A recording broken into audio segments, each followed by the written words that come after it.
Hey everyone, welcome back to the channel. In today's video, I will show you how to fix the unable to connect login server error in Aion 2. So this issue usually comes from the network restrictions or any kind of outdated games data.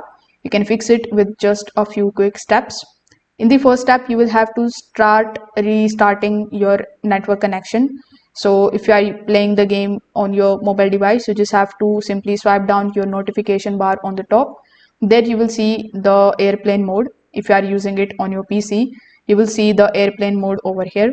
So you first need to click on this airplane mode and turn it on, then wait for 10 seconds and turn it off.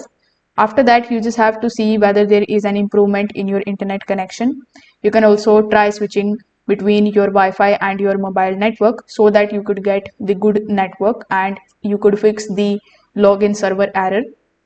If you are using any kind of VPNs, proxies, or ad blocking applications, you just have to simply remove them immediately because these also hamper your internet connection and its stability.